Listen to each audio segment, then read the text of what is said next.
Hi, this is Scott Garibay, and today I want to talk about Dungeons and Dragons, and I want to talk about the death of a leopard gecko by the name of Jojo.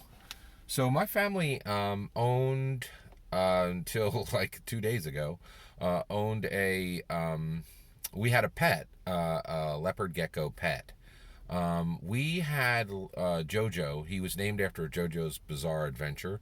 Um, and our family had this pet for 2 years. He had an owner before us, and we had this leopard gecko for 2 years. Um,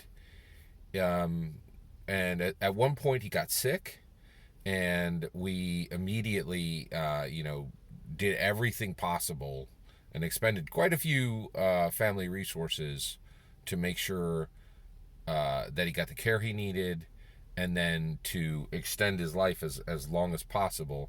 But we weren't able to save him, right, from the condition he had, and it was upsetting. And he passed. It was very upsetting. This was particularly upsetting for me because we did not. He's the first pet our family's had in 20 years, and I did not want to have a pet. And the reason why was, when I was a kid, we had a lot of dogs, and in my family, and they would not be well trained, and so there was kind of a cycle of them, and they kind of went in and out of the house quickly, and I would get very attached to them, and then they would be gone, and I would get very upset. And so pets, from my own personal history when I was a child, pets were a source of misery, right? And so I never wanted to have pets.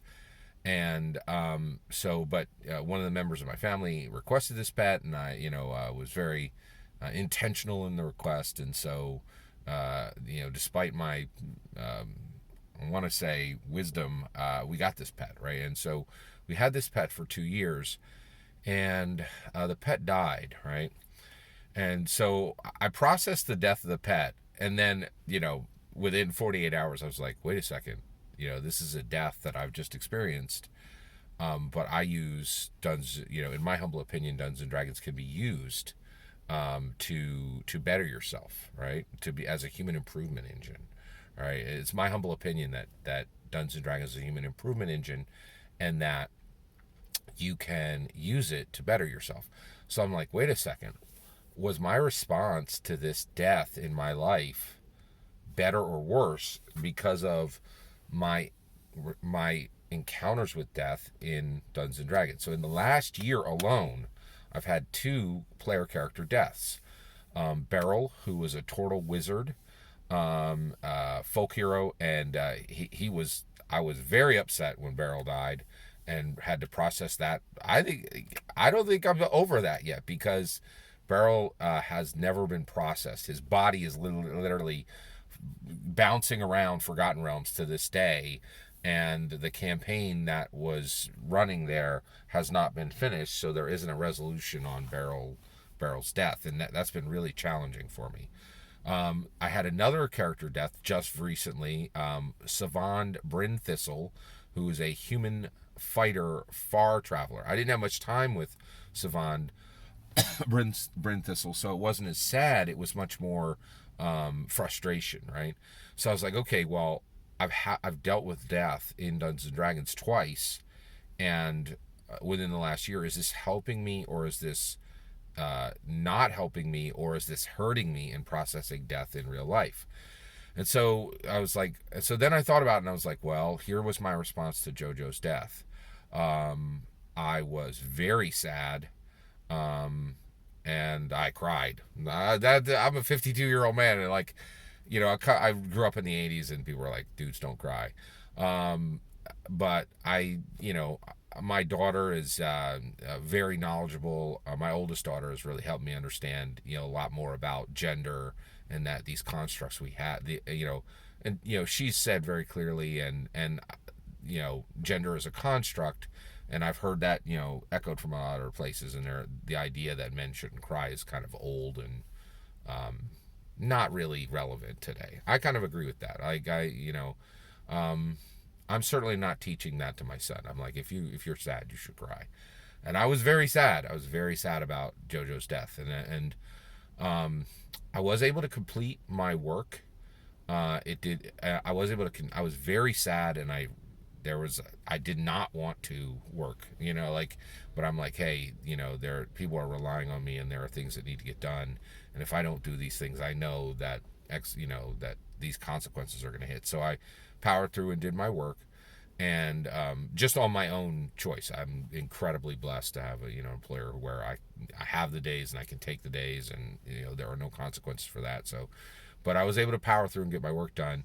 But I was deeply sad and very deeply impacted, and I struggled to show any joy or have strong and helpful responses to the joy of other people around me for a while. And at first I was like, okay, that failed. D&D's not helping you, right? Because you felt really impacted by this to the point of tears, right? And struggled to share any joy with people around you for a period of time. And I was like, okay, that means D&D did not help you, process this death well. But then I was like, wait a second, that might be exactly wrong.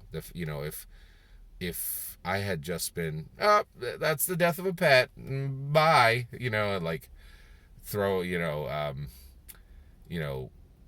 it was, I don't, I'm not positive that would have been a better response. In fact, I think deeply feeling the loss of what I considered a member of our family, and I do consider a pet. When we decide to have a pet or not, I'm like, this is going to be a Garibay. We're going to treat this pet like a Garibay, right? And the standard of care is very high for a Garibay, right? Like we expended a lot of resources to help this leopard gecko to give him a chance to recover fully, and then when it was clear that he wasn't going to recover fully, to make sure he had everything he needed to have as little pain as possible and to have every possible thing to comfort him. And so now I'm thinking, yes, I think Dungeons and Dragons did help me process this, because my deep sorrow over the death of his pet, I think that is correct. We should have deep sorrow over the death of a pet. So I think Dungeons and Dragons did help me process this, and dealing with 2-player character deaths within a year helped me to have the right response, which was a powerful response of sorrow to the death of a pet. So here are my questions. One, being able to work through the death of a pet, but not being able to not cry over the death of a pet, and to be very flat and not be able to celebrate or have joy with others for a period of time. Is that a proper response to death? And if it is, then my extension is that D&D did help me process death in life, and that would support my theory that we don't play Dungeons and Dragons, we use Dungeons and Dragons. That's the proper path for Dungeons and Dragons. But I'm curious. So my question to you is: do you think my response, as I've described it to Jojo's death, was reasonable and was healthy, or no? I have a lot of, I have something to learn, and the response should have been something different. I always love to tell you when I'm right. This one's just a big question mark for me. I'd love to hear your thoughts. Let me know in the comments below. Please consider liking and subscribing. And also, I'd love to hear, how is this different than if you've lost a pet? Like, and also, did Dungeons and Dragons, did processing player character deaths help you when it came time to process the death of a pet? I'd love to hear your thoughts. Let me know in the comments below. Please consider liking and subscribing, and have a wonderful millennium.